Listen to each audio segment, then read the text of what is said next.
지난 주일에는 주님 성천 대축일을 지내고 오늘은 성령 강림 대축일, 다음 주에는 삼일체 대축일을 지내면서 우리는 하느님께서 구체적으로 구세사의 역사심을 접하고 있습니다. 오늘 우리는 성령 강림 대축일을 맞이하여 성령의 은혜를 모두가 충만히 받아 누리시길 간절히 빕니다. 성령 강림 대축일은 주님께서 세우신 교회가 성령을 충만히 받고 조직적으로 공적으로 활동을 시작한 날입니다. 그래서 이 날을 교회 창립일이라고도 말합니다. 물론 그 전에 교회를 세우셨지만 본격적인 활동이 없었기 때문에 오늘부터 시작되는 사도들의 활동이 교회의 모습으로서 정식으로 출범했기 때문입니다. 유다인들에게는 세 가지 큰 종교적 명절이 있었습니다. 유월절, 오순절, 초막절이라고 합니다. 우리들에게 종교적인 명절은 성탄절과 부활절이죠. 또 민속적인 명절은 설날과 추석이듯이 그들에게는 민속적인 명절은 없었고 종교적인 명절만 크게 지냈습니다. 이것이 세 가지였어요. 첫 번째, 유월절은 파스카라고도 하는데 이것은 그들의 최고 축제였습니다. 조상들의 이집트 탈출을 기리기 위해 파스카 음식을 먹으면서 지냈습니다. 탈출기 12장에 자세하게 나오고 있습니다.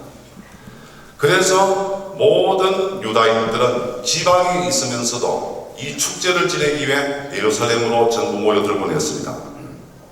요즘 회기도들이 자기들이 지내는 기념일이 되면 메카로 몰려드는 것과 거의 비슷했습니다. 두 번째는 오순절입니다. 파스카 축제를 지내고 난다 50일째 되는 날에 시내산에서 율법 수여를 기념하고 그 해의 첫 번째 농사일을 수확하여 하나님께 드린 것을 기념하는 것이 오순절이었습니다.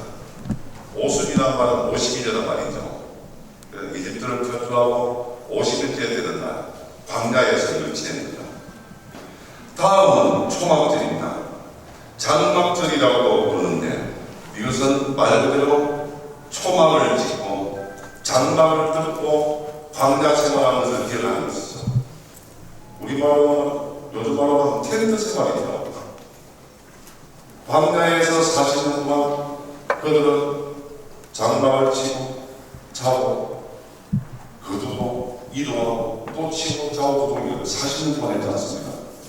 이것을 기념하며 지내는 것이고 또 그러면서 가나안 땅에 정착해서 첫 해 수확을 하나님께 드린 추수감사제와 같은 것이 초막절이고 장막절입니다.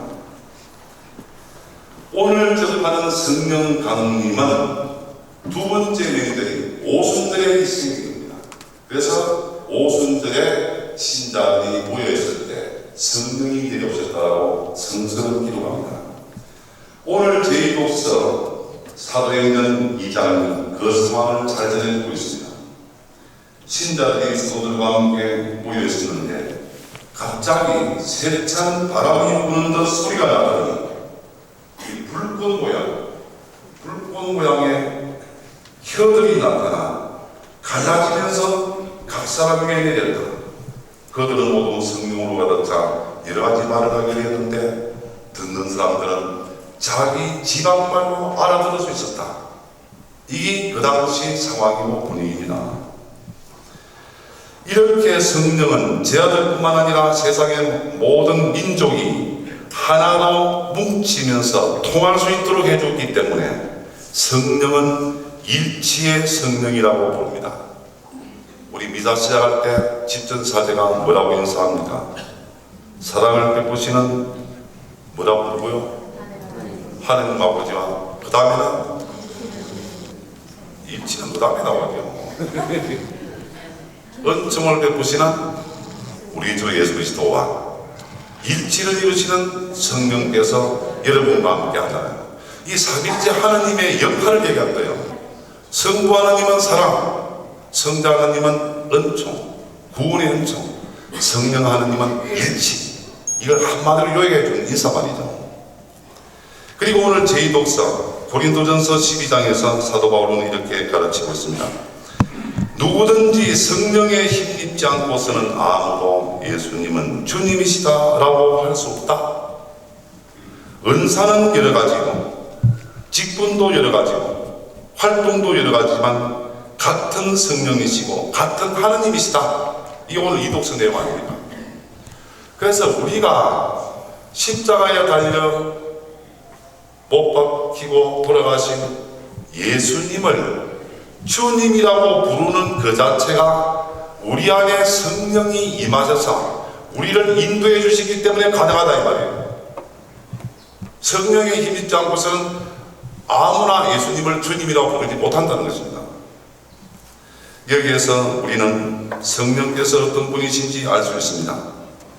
성령은 하느님의 을입니다. 을은 무엇입니까? 을 정신이죠, 정신. 사람도 을 있죠. 우리 좀 남을 낮추어 욕할 때마다 을 빠진 녀석이라잖아요. 그 굉장히 아주 굉장히 나쁜 말입니다. 사람에게 을이 없으면 사람이 아니에요. 사람의 특징은 을, 정신이 있기 때문이죠. 다른 동물과 다른 생물과 다른 점이죠. 그런데 그런 사람이 을이 없으면 사람 아니라는 거예요. 그런 말 함부로 쓰면 안 돼요. 하느님의 을이 뭐냐? 성령이다. 하느님의 정신이 성령이다. 그 다음에 하느님의 영, 우리에게도 영혼이 있죠. 하느님에게 있는 영, 하느님의 영, 이것이 성령이다. 그리고 신바람이란 말 있죠. 신바람. 신바람은 신기 들린 사람이에요. 신바람. 사람 바람이 아니라 신의 하느님의 바람을 입고 바람을 일으키는 것을 신바람 나는 뜻이 한다고 해요. 그 신바람도 성령입니다. 그래서 성령은 하느님의 영입니다. 그런 성령은 각기 다른 사람들을 하나로 일치시켜주는 뿐만 아니라 서로 통교하도록 해주시는 역할을 한다. 이렇게 성경은 가르치고 있습니다. 초대교회 공동체는 이렇게 성령 체험을 함으로써 서로 일치했고 하느님의 말씀을 용감히 선포하였습니다. 분열을 막아내고 악을 이겨내고 시련을 극복해 갔습니다. 그리하여 사랑을 실천했습니다. 가진 것을 전부 모아다가 한 군데 놓고 필요한 사람마다 나누어 가졌고 어려운 사람들에게 도와주었습니다. 날마다 한 마음으로 열심히 모였고 하느님을 찬양하면서 교회를 활성화시켜 나갔다. 이 사도행전 2장에 나오잖아요. 이것이 성령을 받은 초대교회의 모습이에요. 그러면 우리도 초대교회 신자들처럼 살아가야 되는데 우리도 성령을 받았다고 하는데 그런데 우리는 그렇게 안 되고 있는 점이 있습니다. 밋밋한 신앙생활을 하기도 합니다. 신바람 나는 교회 공동체를 건설하지 못할 때도 있습니다. 왜 그렇겠습니까? 그게 뭘까? 우리는 오늘 성령 강림 대축일을 맞이하면서 우리도 그렇게 할 수 있는데 안 되는 이유가 뭔가? 안 해서 안 되는가? 하는데도 불구하고 안 되는 것인가? 아무리 생각해봐도 특별한 이유가 없습니다. 우리 모두가 성령을 뜨겁게 체험하지 못했기 때문입니다. 다시 말해서 성령이 충만된 삶을 살지 못하고 있기 때문이 아닌가 하는 생각입니다.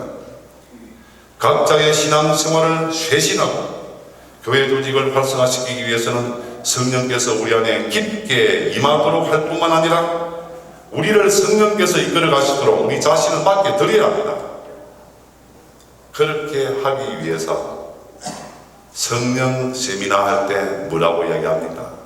제일 먼저 준비 자세로 회개하시오 그러잖아요. 우리도 마찬가지예요. 첫 번째, 그렇게 하기 위해서는 나날이 회개의 삶을 살아야 합니다. 회개는 뭡니까? 지난날의 잘못과 죄에서 해방되고 용서받는 거예요. 내가 죄 중에 머물러 있든지 악습에 빠져 있을 때 성령 체험을 더럽게 할 수가 없습니다. 성령 체험을 한다 할지라도 성령이 내 안에서 활동하시고 열매를 맺을 수 없기 때문입니다. 그래서 우리는 회개해야 돼요. 상처가 있으면 서로 치유해 줘야 됩니다. 불편한 관계가 있으면 서로 화해해야 돼요. 그런 상태에서 기도할 때 성령은 우리 안에 임하실 겁니다. 그리고 우리에게 필요한 은사를 많이 주실 겁니다. 두 번째는 하느님의 은혜와 사랑을 눈물겹도록 감사할 줄 알아야 합니다. 우리는 은혜를 받고도 도움을 받고도 선물을 받고도 감사하는 마음이 없고 감사의 표시가 없다면 이거 좀 이상하죠? 여러분들 우리 인간관계도 마찬가지 않습니까? 어떤 도움을 준 사람한테 만날 때마다 고맙습니다. 그 도움 때문에 내가 정말 좋아졌습니다 할 때 그 도움 준 사람은 더 기분이 좋아지고 더 도와주려고 그래요. 하느님도 마찬가지일 겁니다. 우리가 하느님의 은혜와 사랑을 많이 받고 사는데도 불구하고 하느님 감사합니다 하는 기도도 안 하고 느끼지 못하고 가만히 있을 때 하느님도 저 친구는 감사할 줄 모르네. 줘봤자 별로 소용없구나. 다른 사람한테 줘야 되겠다고 하실지도 모르겠습니다. 그래, 하느님의 은혜와 사랑을 우리는 감사해야 돼요. 그 감사가 뭐냐? 눈물겹도록 감사하면서 감사의 표시를 생활로 드러내는 겁니다. 세 번째, 매일 성경 말씀을 읽으며 기도하고 그 말씀대로 살려고 노력해야 합니다. 이것이 성령을 받게 한 준비예요. 이런 걸 할 때 성령께서 내 안에 싹 임하셔가지고 나를 싹 깨우고 나를 이끌어가고 내 부족한 능력을 채워주실 겁니다. 그런 노력을 준비를 하지 않은 나에게 성령이 가만히 좀 내버려 볼 거예요. 마지막 네 번째, 미사 성제를 비롯한 모든 전례에 능동적인 참여, 적극적인 자세로 임해야 됩니다. 그냥 가만히 왔는가 왔다 가고 요거는 성령을 우리는 받아들일 준비가 안 되는 겁니다. 성령께서 아무리 내 안에 신바람을 일으키려도 내가 이끌어지 안 되기 때문에 좀 더 적극적으로 능동적으로 기쁜 마음으로 기도하고 이런 것을 할 때 성령 체험이 강해지면서 성령은 우리 안에서 열매를 맺는다고 하시는 것입니다. 신자 여러분, 다양성 안의 일치는 우리 교회가 끊임없이 나가야 할 이상적인 공동체의 모습입니다. 우리 세상은 얼마나 다양합니까? 키 큰 사람, 작은 사람, 남자, 여자, 나이 많은 사람, 젊은 사람, 일찍 신자된 사람, 늦게 신자된 사람, 이런 사람, 저런 사람이 다 어울려서 교회는 이루어지는데 그게 다양성이에요.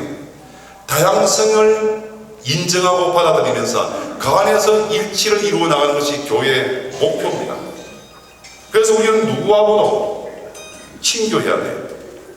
누구하고도 통해합니다. 누구하고도 어울려 같이 지낼 수 있어야 되고 누구랑도 같이 일을 할 수 있어야 돼요. 이것이 우리 교회 정신이고 하느님의 뜻일 겁니다. 성령을 받은 우리 그리스도인 각자는 언제나 어디에서나 그리스도 안에서 서로 일치하려는 삶을 살도록 하면서 오늘 특별히 스님들이 준비하셔가지고 성령 뽑기를 합니다. 그런데 저게 좀 작아요. 그래요. 헌금 딱 넣고 하나씩 딱 뽑아가요. 좋고 안 좋은 거 없어요. 다 좋아요. 이 가리지만 가린다고 좋은 거 뽑히는 거 아니에요. 똑같아요. 착 집어가라고요. 성령의 9가지 열매, 7가지 은사 무엇인지 여러분들이 주어질 겁니다. 그래가지고 기도하면서 정말 주님 저에게 이 필요한 은혜와 은사라면 이걸 내리게 해주십시오. 간절히 기도 한번 해봐요. 회개하면서 우리 안에 성령께서 임하실 거로 노력해 주시기를 바라고 그렇게 하여 여러분 모두가 성령 충만된 삶을 사시기를 간절히 바랍니다.